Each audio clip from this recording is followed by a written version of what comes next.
warahmatullahi wabarakatuh. Kembali lagi kawan di Legenda Catur Dunia. Kita tidak mengulas Praha Master babak keempat kawan, karena semua partai di babak keempat berakhir miss. Abdus Satrob bersama Parham kawan masih memimpin turnamen ini dengan perolehan 3 poin. Selisih setengah poin atas Domara Jugukes ataupun Richard Rapot. Kita akan ulas game di turnamen di Cina kawan, Shenzhen Longan Chess Master yang diikuti oleh 8 Grandmaster yang sudah memainkan game ketiganya. Dan baru selesai sore tadi kawan. Game yang paling terakhir selesai adalah gamenya Yu Yang Yi. Menang atas Vladislav Artemiev dalam permainan endgame benteng versus benteng kawan.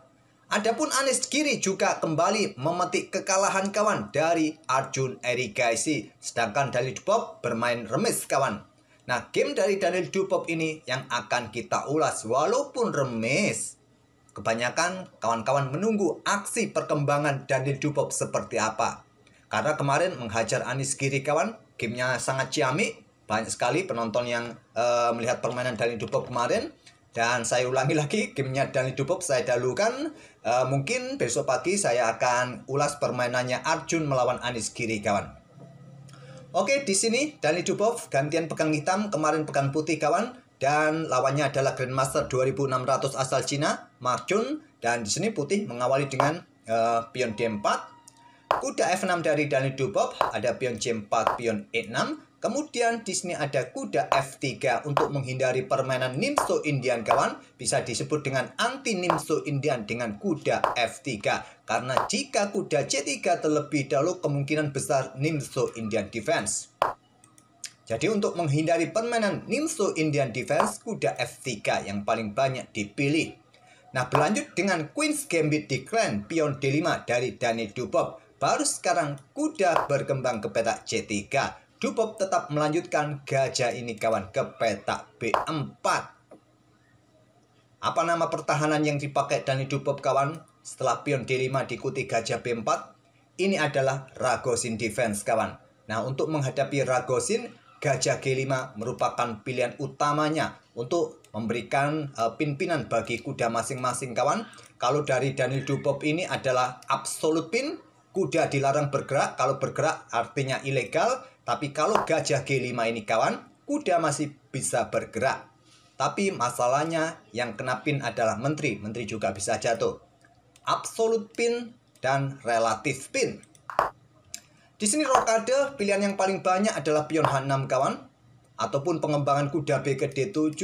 Nah, di sini kebanyakan putih akan menukarkan gajah gelapnya, ambil balik oleh menteri. Selepas itu baru pion E3 kawan. Nah, hitam bisa melanjutkan rokade pendek.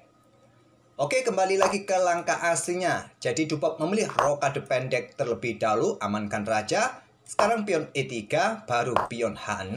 Ya, urutannya berbeda, konstruksi permainannya sama kawan seperti yang jalur saya tunjukkan. Dengan pion H6 terlebih dahulu, sama seperti tadi yang saya tunjukkan, cuma urut-urutannya yang berbeda. Nah, sekarang ada benteng C1 lanjut putih. Dubov melanjutkan pengembangan kuda ke D7 terlebih dahulu. Dan menteri langsung keluar ke petak B3. Dubov antisipasi serangan terhadap gajahnya dengan pion C5 kawan. Membuat pengorbanan pion lagi Daniil Dubov di sini. Pion D dikorbankan kawan. Tapi memilih dengan pion A3 ancam gajah. Stockfish menyukai dengan langkah pion C pukul pion D5 kawan. Pion E ambil balik pion D5. Nah, kalian ambil menggunakan menteri di sini.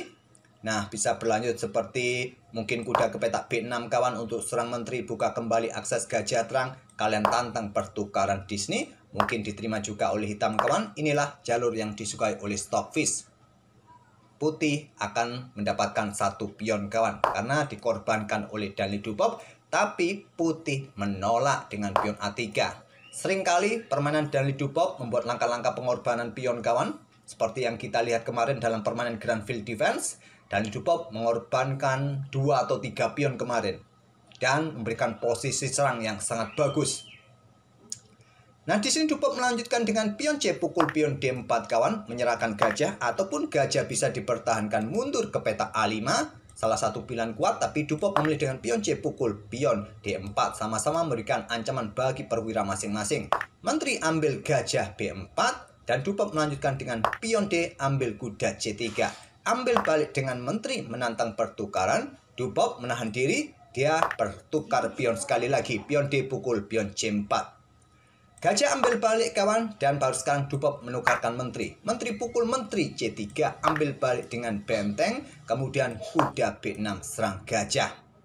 Nah, gajah dipertahankan mundur ke petak D3, baru sekarang Dupop gajah D7, diikuti kuda E5 serang gajah. Dupop tantang pertukaran benteng, benteng FC8, menantang pertukaran benteng dan langsung diterima. Jual beli, ambil balik oleh benteng. Dan di sini kawan tidak coba sikat gajah di petak D7, tapi aktifkan raja karena kita sudah masuk ke permainan endgame kawan. Karena jual beli perwira dilakukan sangat cepat oleh kedua pemain. Di langkah ke-18 kita sudah melihat permainan tanpa menteri dan pasangan gajah, pasangan kuda sudah tidak ada lagi, pasangan benteng ya tinggal satu-satu kawan. Kita masuk ke permainan endgame sekarang. Jadi tanpa menteri, tanpa kekuatan sepasang benteng, harus cepat raja ini aktif menuju pusat. Sangat prinsipal. Nah, gajah dipertahankan, Dupop mundur ke petak E8. Sekarang benteng C1, jual beli sekali lagi kawan, ambil balik oleh raja. Kemudian pion F6, kuda mundur ke petak C4. Sekali lagi pertukaran petak C4, ambil balik oleh gajah serang pion, raja bergerak ke petak F7. Hampir mirip permainan Dupop ini seperti pada game pertama kawan, simple, tidak ruwet. Kemarin juga melawan Anies Giri sebetulnya gamenya juga cukup simpel kawan, tapi kelengahan Anies Giri membuat langkah-langkah yang kurang presisi, akhirnya dimanfaatkan oleh Dani Dupop, memanfaatkan diagonal gelapnya. Nah, Raja Putih aktif lagi kawan, naik ke petak D2. Nah, gajah C6 lanjut Dupop serang pion, pion dorong maju ke G3, raja bergeser ke E7, sekarang pion F4, tempatkan semua pion di petak gelap kawan. Nanti mungkin pion B4 dan raja naik, pion dorong maju mungkin. Raja hitam D6 lanjut Dupop, raja putih ke C3.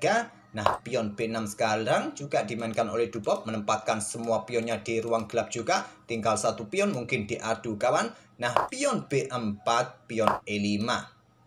Di sini gajah B3, Dupop tarik mundur gajah petak B7. Dan mereka bermain dengan gajah-gajahnya mondar-mandir sampai langkah ke-31. Permainan berakhir miss kawan, dengan langkah pengulangan. Sangat sulit kawan untuk membuat progres. Kalau nekat, salah satu pemain akan kalah.